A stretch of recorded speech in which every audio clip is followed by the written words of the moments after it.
This is part 4 of the Hospital Medicine podcast series on influenza, and I'm going to start off talking about laboratory testing. The first question we have to ask is who needs laboratory testing for influenza? And the answer is if you've tested a bunch of people already that season, and now you're seeing a patient with the very typical signs of myalgias, fevers, chills, non-productive cough, severe fatigue, and a sore throat, do you really have to test that person? And the answer is no. It does not need to be done in all patients who present with typical symptoms, particularly when the community is experiencing influenza in a significant prevalence that season. It basically is a judgment call as to whether or not you think this particular patient needs a laboratory test. If you are going to use a laboratory test, there are several available. A very common one that we use with frequency is the rapid influenza diagnostic tests. Now, these rapid tests are immunoassays, and they can identify both influenza A and B. There is an influenza C virus that on rare occasion is found in people. It usually is a much more mild virus in terms of symptoms compared to influenza A and B, and most people don't become very ill, and it really does not cause epidemics. But either way, the rapid influenza diagnostic tests are not going to pick up C. They're going to tell you whether there's a presence of influenza A or B. And the beautiful thing about rapid influenza tests is that they're available within about 15 minutes. So they are point of care testing where when the person is in your office or in the emergency room or even the hospital ward, you can get a pretty fast answer if the test is positive. If the test is negative, you have not at all ruled out influenza. There was a meta-analysis published in the Annals of Internal Medicine, and it was titled Accuracy of Rapid Influenza Diagnostic Tests. The study was published on April 3rd, 2012, and there were a few conclusions. One of the conclusions is that these rapid tests have high specificity, meaning that if you have a positive test, it's unlikely to be a false positive. So if your patient has symptoms and has a positive test, you can be pretty confident they have the flu. The problem is if they have a negative rapid test, it can be a false negative. So if you really need to know with a diagnostic test whether or not they have influenza, you're going to have to do an additional test. It also appears that these rapid diagnostic tests are a little bit better at picking up influenza A than they are picking up influenza B.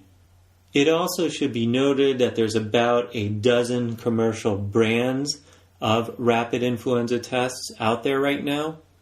And since there's not really much head-to-head comparison data, we can't tell you which brand is better than the other. Perhaps they're all about equal, or maybe they're not. We just don't know. Much of the lack of sensitivity of the rapid test probably has to do with the relationship of peaks of viral shedding, meaning the influenza virus sheds the most at about 24 to 48 hours into the illness and then starts to decline. So if you're at day 7 in the illness, you may not be shedding much virus in the respiratory tract and therefore have a false negative. Now, there is a scenario that doctors should know about, and this has to do with the live attenuated influenza vaccine. It actually can cause a false positive result on a rapid influenza diagnostic test. This is important because if someone gets vaccinated, takes the nasal spray with a live attenuated influenza vaccine, and they get a cold a few days later, and you do a rapid test, it can be a false positive for influenza. Maybe it's just a cold and you diagnose them with influenza, or maybe they have influenza and now you can't be sure because you're not sure if it's the vaccine or a real influenza infection that's causing the positive. I can tell you the patients will feel that it's the vaccine that gave them influenza, and that does not occur. I think a lot of us find it frustrating that a bunch of people wait to get their influenza vaccine until everybody starts getting the flu, and then they're like, oh my God, I better go get my vaccine. And they've been exposed to the flu, maybe at Walgreens or the doctor's office getting their vaccine, and then they think it's actually the vaccine that caused the flu. And then, as a result, they refuse to get the flu vaccine in future years. The flu vaccine cannot cause the flu. Okay, point made. We'll move on. Let's talk about reverse transcriptase polymerase chain reaction testing for influenza. Most of us just call this the PCR influenza test.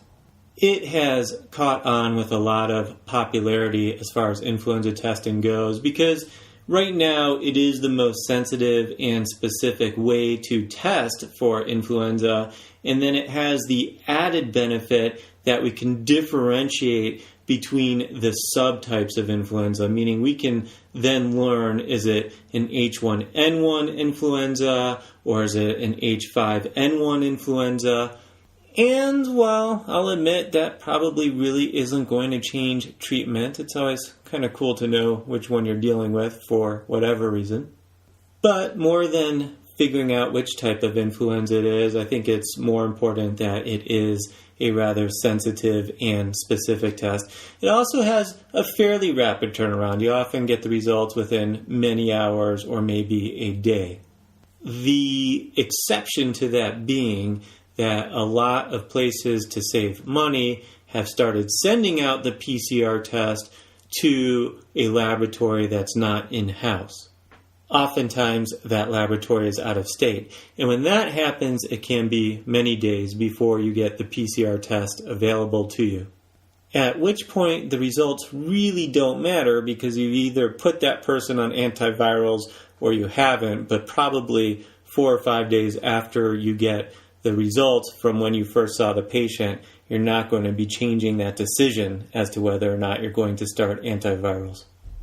There is the actual test of doing a viral culture. I gotta say, I've never ordered that for influenza, and I have not seen it ordered by a physician in the hospital. My understanding is it usually takes about 48 to 72 hours to get a viral culture result. Again, that would be too long to change management as far as making a decision based on culture. There apparently also is a serologic test, and the reason to use a serologic test is to try and retrospectively determine whether an influenza virus was present. And my understanding is this is used for research purposes only, so we'll leave that to the virologists. While we are on the topic of influenza testing, and this is a podcast about hospitalized patients, I would like to talk about a study very briefly that came out on February 26, 2007 in the Archives of Internal Medicine, and it was titled Impact of Rapid Diagnosis on Management of Adults Hospitalized with Influenza. And so they looked at rapid influenza testing, and they found that it actually did reduce the use of antibiotics in hospitalized patients. One would have to assume, I guess you can never assume in medicine, but one would think that if we were using PCR testing, which is even more accurate than rapid testing, we may be able to decrease the use of antibiotics even further if we get a positive result. Yes, it's true that a lot of hospitalized patients with influenza get bacterial infections complicating their influenza, and that's what puts them in the hospital. So in that case, we obviously do use antibiotics in addition to the antivirals. But there's definitely a subset of patients, I admit, every year where influenza just totally wipe them out, particularly in the geriatric population, and we're putting them on IV fluids for a day or two. And in that case, I don't put them on antibiotics, and it makes me feel comfortable that we actually have a diagnosis of influenza, so I'm not searching for other issues or using antibiotics in a shotgun approach. I think it's also worth briefly mentioning that there is an immunofluorescence testing of antibody staining for influenza antigen, and apparently the benefit of this test is that you can get the results within a matter of hours. From what I know about immunofluorescence testing, it doesn't sound like there's any major advantages over PCR, possibly some disadvantages compared to PCR. And I don't know how widespread available it is. I don't know if our hospital even has it, and I suspect we don't. So, in summing things up, you can use a nasopharyngeal swab or even nasopharyngeal washings, and you may or may not want to start with a rapid antigen test. Again, there can be a lot of false negatives with the rapid test.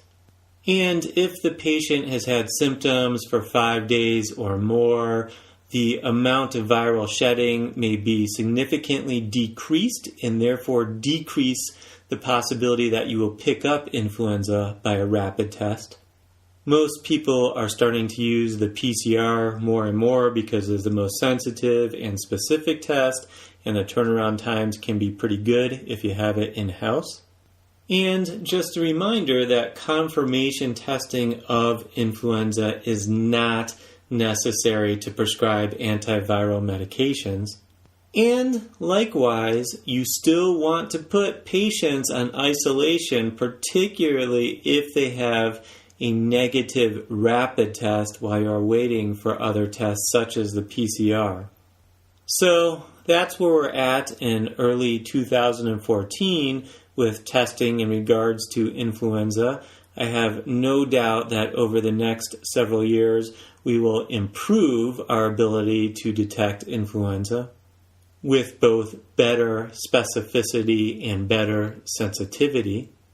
And watching medicine advance with new technologies and new abilities is what makes this job so cool. You have been listening to the Hospital Medicine Podcast with your host, Dr. Gil Perrott.